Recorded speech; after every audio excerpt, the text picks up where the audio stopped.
Hi friends, thanks for joining me. In today's video, I wanted to tell you about my dating life as a solo van lifer. I was single for the first 2-ish years during my van life, and I can tell you all the stories, challenges, and things I've learned about dating on the road to tell you about all the awkward parts in case you want to know how to avoid them or just want to laugh at my really awkward dating stories. I hope you enjoy. Okay, so when I first moved into my van 3+ years ago, I was single, but I'd met someone that I really liked and I was open to pursuing a relationship with right before moving into the whole van life situation. And that slowed me down because I knew I wanted to go and travel in an adventure, but I also wanted to seek the potential of this relationship with this person who was pretty awesome. So in the beginning, I knew that I was not really trying to focus on it. My relationship status when I first moved into my van was single, and living in a van influenced that a lot. I had tried dating before moving into this nomadic lifestyle, but I knew that I wanted to use my experience to focus on my own personal growth. It's just like, sometimes love or lust and a beautiful person that you really enjoy comes along and it makes you want to explore it deeper. But I really knew going into my experience that I wanted to focus on myself. So when I first moved into my van, my intention was not to find a relationship. I always had this idea in my head that you're going to focus on yourself, be single, live your beautiful life and experience, and then maybe along the road you'll find someone. And that's how I thought I'd settle down, is like I thought I'd meet the one and then I'd be like, yeah, I'm going to stay here for the rest of my life or something like that. But it doesn't really happen that way, or maybe it does, but for me, it didn't. So I used my van lifestyle to continue pursuing myself. I have lived in the van for 3+ years now, so I think like maybe 6-7 months into living in it, I was like, all right, maybe you should open yourself up to dating again. So I did, and I'm here to tell you about how that went. Okay, so I've got a lot of great stories about different dates that I went on, but I'll tell you a little bit about how I met people on the road as a nomad. So for me, like I said, initially I wasn't out there looking for love, looking to meet random people. I'm not into the hookup culture vibe. That's just not who I am. So when I first decided that I was going to open myself up to dating and meeting people on the road from different places, I turned to dating apps because I'm an introverted extrovert. I love meeting people in real life through activities. Like I'm a climber and I'm a surfer. And so if I meet people naturally through that, I'll go for it. I'll shoot my shot if it's an opportunity. But I did prefer meeting people online first, especially because as a nomad, I was going to a lot of places where I didn't know all the spots yet. So I used Hinge a lot. That's my preferred dating app. And I used it as an app to meet people, to do things with. So I'd go to new cities, I'd go to new places, and I'd set my location there. I would look for cool people who did activities that I was interested in doing. And then if we matched, maybe ask them to go do an outdoorsy things. And I actually made a ton of really good friends like that. Actually, I remember one friend who taught me how to do fire breathing. So fun fact, I'm also a fire flow artist, and I had always wanted to learn how to fire breathe, but it always seemed kind of intimidating. And this guy in Oregon had this beautiful lake spot that he knew to practice and play on, and his dad was a fire breather. She taught him a lot. That was like one of his main hobbies. So he took me to this place and taught me how to fire breathe. But yeah, that was pretty epic. I met another guy who actually is a really good friend of mine, and our dating story was very random because he lived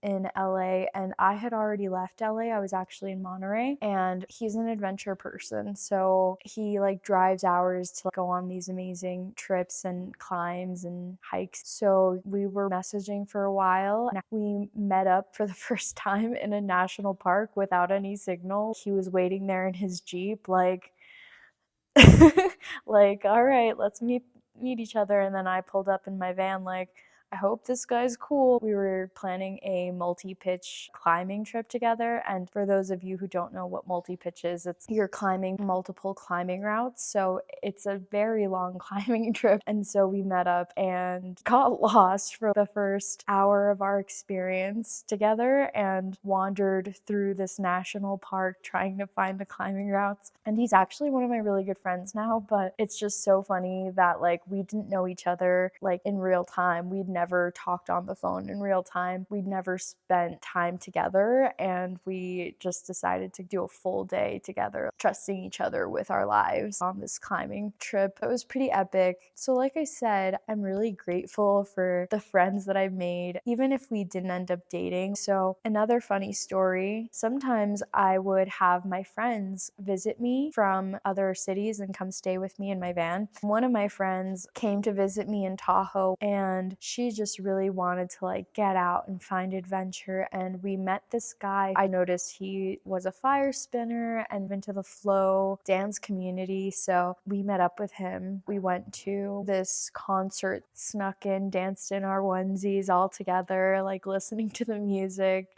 And after, he wanted to drive us to this lake spot, and maybe this was kind of dangerous, but he wanted to drive us to this lake spot to spin fire, because if you know Tahoe, especially in the summer, there's a lot of fire restrictions, so you kind of have to be careful and considerate of where you spin. So he wanted to drive us out to this boat launch, and my van was already camped for the night, so he offered to drive us. We got in his car, and it didn't feel like the safest car because I don't think we had seat belts, and he was driving super fast and really late at night, and the way to get there was through this very dense forest area, and it was back roads, so it was like a very bumpy, crazy car ride. And me and her were just kind of like, should we be riding through this dark forest with this stranger we just met, considering our choices, because we were like, actually, like, bad things happen, like, I hope we're going to the right place. So she started texting me and was like, are you sure we're going to the right place? Can you ask him again, like, just so we can talk out loud? And then we started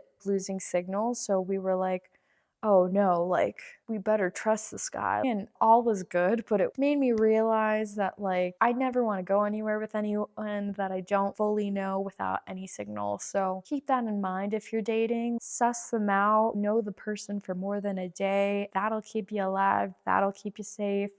But yeah, he's a great guy. It was just one of those situations where we were like, don't know if we should be doing this, but you live and you learn. So like I said, I use the dating apps, and I think one of the things I've learned from being on the road is that I love my alone time. It's great for being a strong, independent woman, but it's also really beautiful to have a shared connection and see someone every day and live a very normal relationship life. I know for me, I probably might never have a very traditional sort of relationship. I feel like in my spirit, I'm an adventurer. And so I know that the person that I date and partner up with has to be okay with me being an adventurer and going to places, maybe needing to go there by myself or sharing that experience with me. I just know that in my life and for what I want for my future, I want to be able to still travel and keep a relationship. Yeah, so going back to dating apps in van life, I did use them.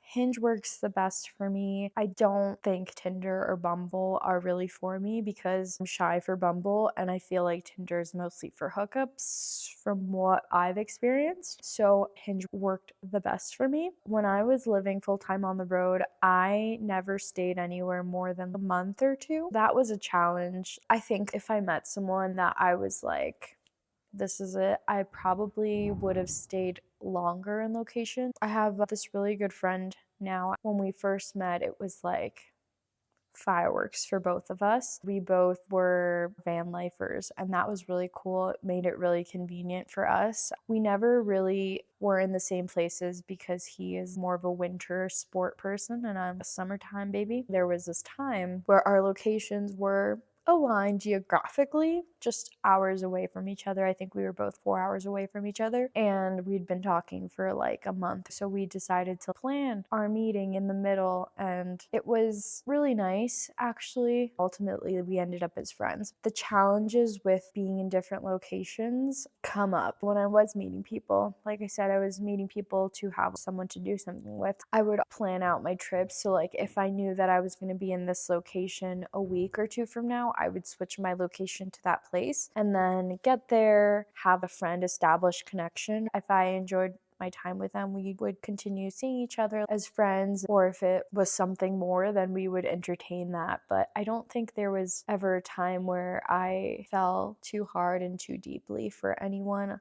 I did establish some really beautiful friendships, though, that I'm very grateful for. So, the biggest challenges of dating while living a nomadic van lifestyle, the transients, never being in a place for too long. Although I'm open to staying longer if I did feel sparks or fireworks, it was something I always struggled with until I met my last partner. How much of myself am I losing if I choose to stay for someone instead of my own free will of wanting to travel?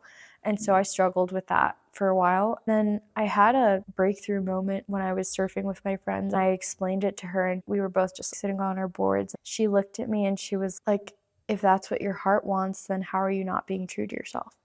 I was like, you're right. That's when I decided it was okay for me to follow that. So, safety is probably one of the things that I tried to value the most, especially as a solo traveler. There is a lot to take into consideration when meeting random strangers from the internet. One thing I do for my safety when meeting new people is I always keep my location on. I always meet in public places and, for the most part, disclose my lifestyle, but with discretion. I judge the character. I have never had an incident where I felt extremely uncomfortable, but before I meet anyone in person, I talk to them for at least a week or more and gauge like their intention. I also think that disclosing my nomadic lifestyle and ideas of meeting people for more than just a romantic relationship and inviting them to know that I'm here for friendship, seeing we click, communicating that and coming in with open communication and trust is why I established great friendships with a lot of the people I met.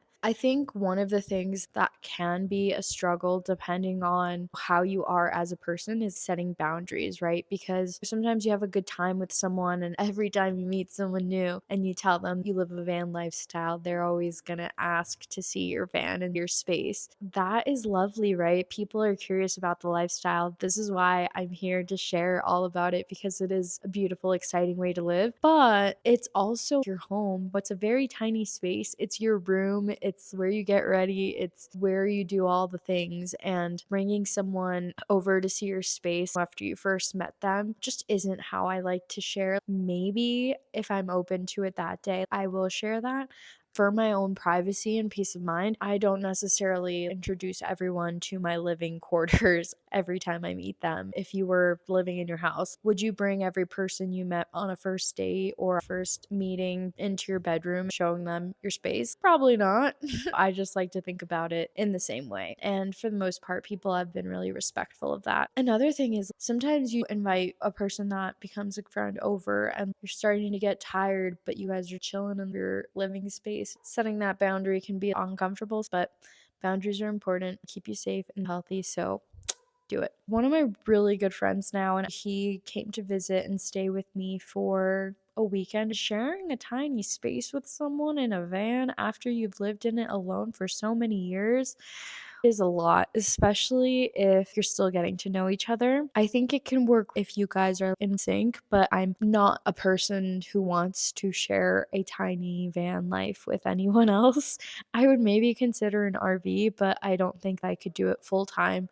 I know a lot of people do. There's YouTube channels that share that, but I am very grateful to be a solo van lifer. So thinking about what makes it valuable and rewarding being single for that amount of time and really exploring adventures and myself in a deeper way. And there were moments where I had shorter dating flings, but it was nothing deep for me. I think I did learn a lot about myself. It led me to explore the power of being alone, because loneliness and being alone are very different. And it encouraged me to create community in a lot of other places. I made a lot of really good friends in different cities. I'm very grateful for people who share my values and similar interests to me. I think that exploring together and bonding through adventures is a beautiful way to create connection. Okay, so if I were trying to date again, some tips that I would say are: be clear with your intentions and your boundaries. Let people know that you are nomadic so that they can decide if they want to pursue a relationship, a friendship, or a connection, because you want to be fair to both of your time. Another tip would be to vet people mindfully, and especially if you are inviting that person into your van, into your personal space. For me, I would talk to someone for more than a week, maybe 2 or 3 weeks, before actually meeting them in person and deciding if they were someone that I wanted to meet, and then see how it went from there. I would never on purpose bring someone into my van space on a first date, unless maybe they were also a van lifer, because then we're kind of just both in our vans and maybe we park next to each other. But still, never intentionally offer your space up to anyone, just as a boundary. Keep your safety a priority. Anytime I meet someone, I'd have full signal, share my location with my family and friends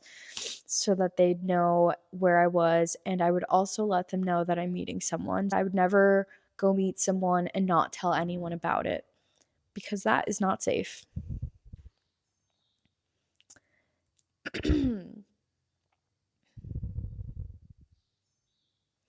And then a last tip I would say is stay open, but also ground into your lifestyle. When I mean stay open, a lot of the guys I was meeting, I wouldn't say were my dream guy, but I was open to making friends. It was more like let's establish friendships, stay open with the people you're meeting, and ground into your lifestyle. Think about your passions. And if you're living in a van, you're already probably living out one of your dreams. Find the things that bring you joy, leap into those, find people who are also leaping into those, and you'll find beautiful connections. To wrap things up, I think that dating while living in a van has taught me a lot about self love, love in general, freedom, and connection. I've made a lot of fun connections. One of the revelations I had when I was surfing with my friends and I asked her about pursuing love versus pursuing adventure: your freedom is your choice. Your freedom to follow your heart is a freedom you still have. It doesn't have to limit you. Life and love and relationship doesn't have to limit you. I think that in the beginning of my van life experience, I really viewed relationships and love as like something that like had to hold me there and ground me to a place. But when you find the right partner, it'll cohesively flow with your lifestyle and passions, and the person you want will make the relationship work. If someone wants something, they're going to make it happen, right? Like, you shouldn't have to force someone or ask someone to be there for you. Unfortunately, if you're living a nomadic lifestyle, it can sometimes feel scary to ask someone to go deeper into something with you. But if it's the right person, or if you feel like that is the connection that you want to keep, then it's worth asking and it's worth seeing how that goes. So, yeah, I've learned a lot about dating while living in a van. And I will leave you with that. So, have you ever dated long distance? Is your preferred method? Have you ever dated while traveling, or would you? Yeah, what's your experience with dating apps? For me personally, now dating apps are not the move. I'm more of like a dating apps would not be the move, but they were really good for meeting people. especially if you're new to a location. So I recommend that. Leave a comment, share any details, any perspectives. If you want to hear more funny stories or my dating stories, I can definitely share more. Thanks for watching, and I will see you in the next one. Bye for now.